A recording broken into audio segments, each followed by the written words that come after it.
WECT News. Good evening, everyone. Thank you so much for watching on this Monday night. I'm John Evans. We're following a developing story at this hour. Deborah Dahl, the woman facing animal cruelty charges in Columbus County, now faces a lawsuit from a national animal welfare organization.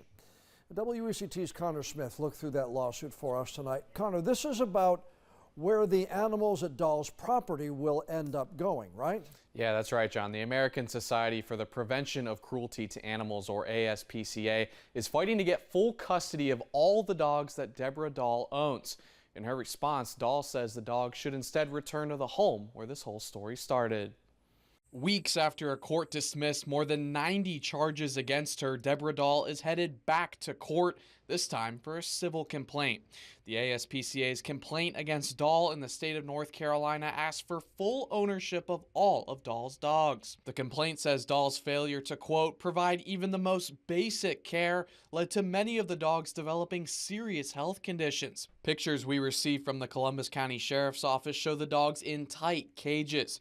The ASPCA's complaint says they were surrounded by feces, urine, dust, fur, and dirt while in near 100-degree temperatures. When investigators arrested Dahl in June, authorities seized nearly 100 animals, which were then put in ASPCA's custody. Then on August 11th, a judge dismissed most of Dahl's charges and ordered the animals returned to her. Columbus County District Attorney John David called the return of the animals, quote, unfortunate. The ASPCA complaint says they still have 29 dogs that have to be returned. When reached by phone on Monday, Dahl declined to comment on the lawsuit. Dahl's formal response says she doesn't know how many dogs are currently in ASPCA's custody and asks for the immediate return of the remaining ones.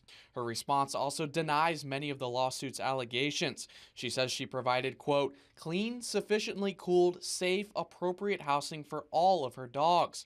But ASPCA's complaint says Dahl's alleged actions have resulted in, quote, pain, suffering, and increased risk of death, and they believe the dogs should be in their hands and not Dahl's.